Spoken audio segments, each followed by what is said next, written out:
Good morning, ladies and gentlemen. Today I'm going to show you exactly what it's like to drive the new C8 Corvette from a first-person point of view. The C8 took the world by storm when it was released. A mid-engine layout, killer looks, and unbelievable performance for the money.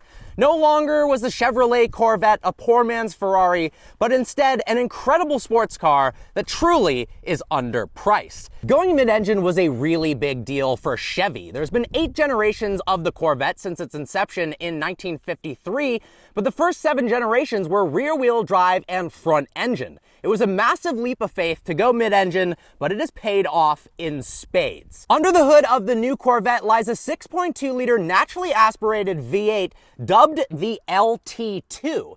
The LT2 produces 495 horsepower and 470 pound-feet of torque when the C8 is equipped with the performance exhaust. The craziest part is it's actually capable of sprinting from 0 to 60 miles an hour in a supercar rivaling 2.9 seconds. We've also got some extra storage space, which is really convenient back here by the engine bay, and look how low that engine sits. Not only does the C8 make gobbles of power, it sounds incredible as well, which you'll hear very, very shortly.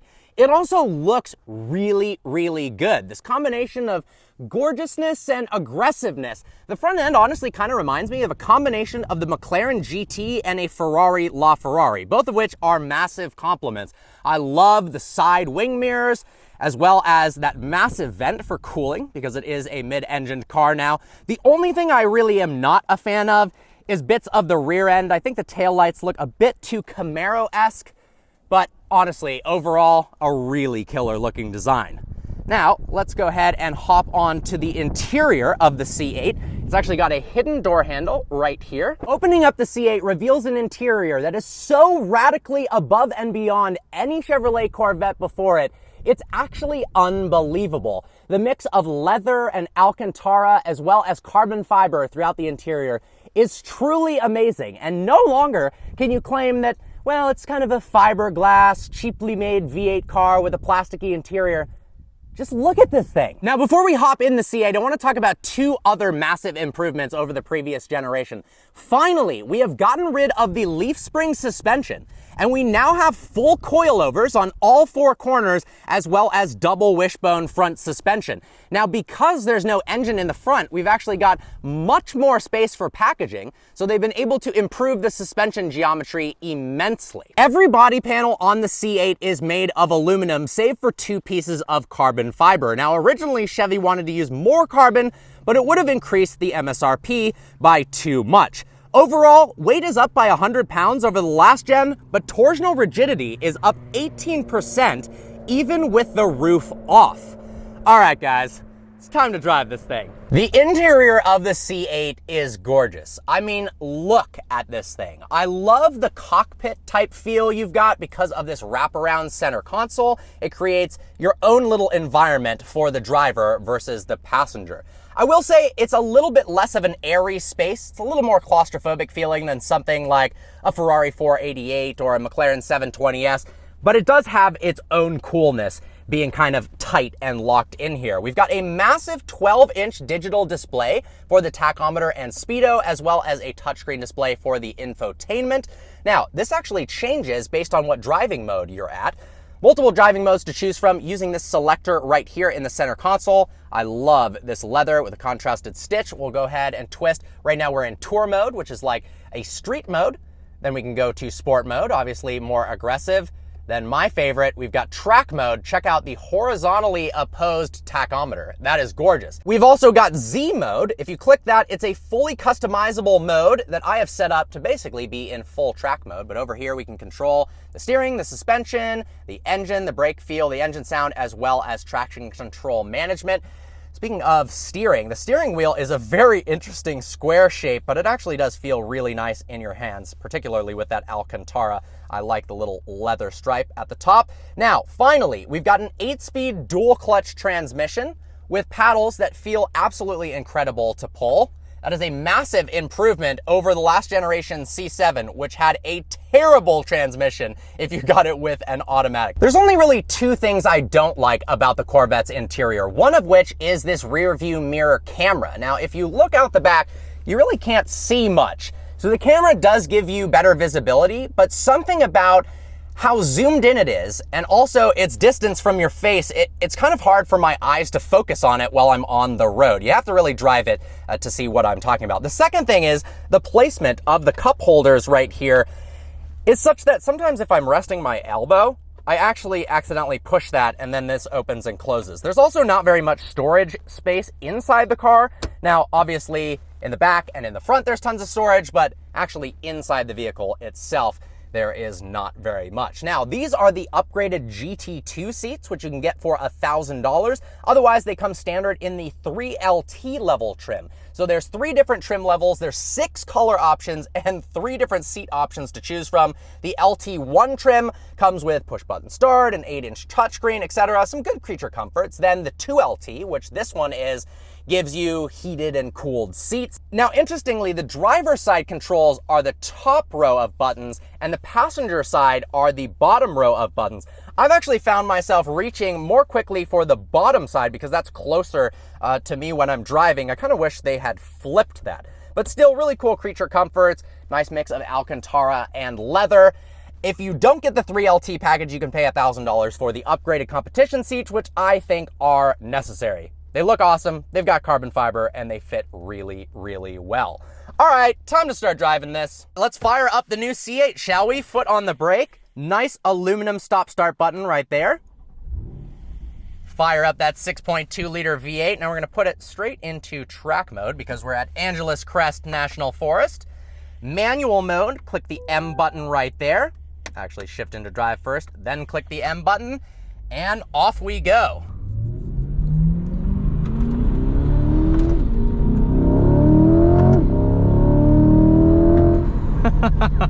This car sounds so good.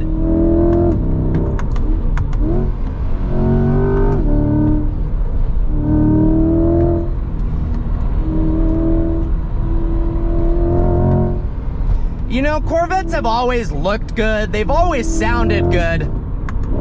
And as of recently, they've gone around the track really, really fast, but they've been intimidating to drive unless you're a pro who's very skilled at controlling oversteer at the limit.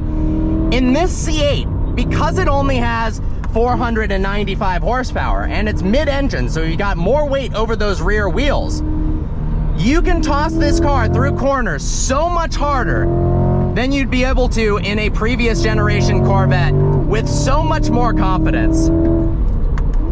The brakes work extraordinarily well. The levels of grip are really impressive. Now, the must-have package for this car is the $6,300 Z51 Performance Package, which this one is equipped with. That'll give you Michelin Pilot Sport 4S tires, very grippy and nice, both on the road and on the track. You'd probably want Cup 2s if you were going to track this car, but very, very nice road tires. Then it comes with the Performance exhaust. It also gives you upgraded Brembo Performance brakes, as well as a carbon fiber front splitter and rear wing, and some retuned suspension. Definitely the performance option to get. It also comes with an electronic limited slip rear differential. Oh my gosh. It's not the fastest car in the world in a straight line, but it sure is a heck of a lot of fun, and it just feels so planted and confidence inspiring.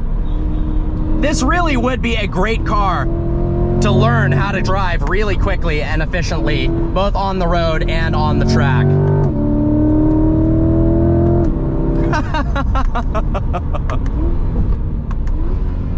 Well, obviously, given the fact that the claim is this car can sprint from 0 to 60 miles an hour in 2.9 seconds, we've got to do a launch control in the C8 and see what that is all about. All right, here we go.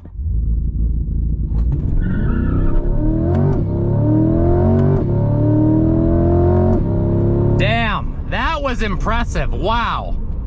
I am so excited for the new Z06. You guys have to remember that this is just the base model Corvette C8. They've got the Z06 about to drop, and then there's gonna be a ZR1 on top of that.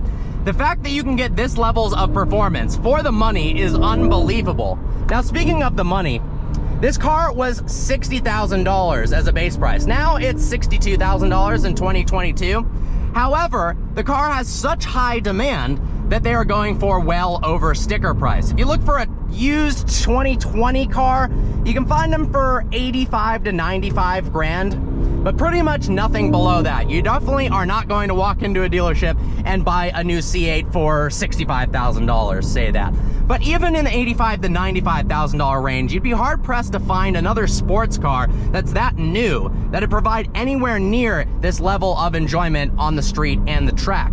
Speaking of the street, in tour mode, it actually rides over bumps rather well. It's also got tons of storage space, so in theory, it's not a daily driver, but if you wanted to just have one two-seater sports car, this would be one of the most practical ones you could possibly buy in terms of comfort as well as storage space and just daily drivability. It is a really, really easy car to drive. The steering is nice and loose in tour mode. Throttle response is a little bit lazy, but it's really, really easy to drive that way. It's not jolty whatsoever. And then you put it back into track mode. And this thing is a full-fledged track monster. This car really doesn't need any more power because you can push the crap out of it given that it's not overpowered. It's kind of the perfect amount of power for this chassis. But it does make me wonder what this thing would be like with a supercharger and an extra 200 horsepower. I think that would be pretty damn epic. All right, well, I'll let you listen to the engine for a little bit. I'll shut up because this thing sounds so good.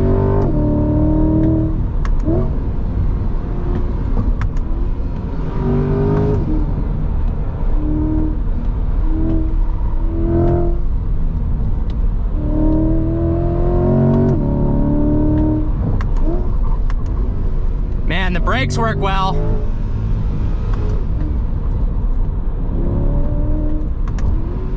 Now, before I let you guys go, there are some other cool little features I want to talk about real quick. Check this out. If we go to the home button right there to see this main screen, the infotainment actually works really well, and I like the graphics. If we swipe over, we've got something called PDR, or Performance Data Recorder. This actually uses the camera systems all around the Corvette to actually film basically a point of view drive like we're doing now, but you can actually overlay things, check this out, onto the video like this, where I can show you RPM, speed, your quarter mile time, your lap time, so on and so forth. I think that is so cool. Another thing that I really like in terms of the cameras is this button right here that you can press and it activates the front camera system. So we'll go ahead and get out of that. If you're going at low speeds and you activate the front camera, it'll actually show you a top-down view so that you don't bang your front splitter into a curb. Every supercar should have this. I don't know why they don't, but thank you so much, Chevy, for putting it in the new Corvette. You can also change different angles to see all the way around the car. Pretty impressive stuff, I'm not gonna lie. Well, with that, I hope you enjoyed today's video. Like always, please browse the channel and subscribe. Special thanks to my friend Aaron for letting me review his C8. I've got a link in the description below to his Instagram. Give it a follow. It's dedicated to this beautiful C8. All right, guys, man, what value for the money?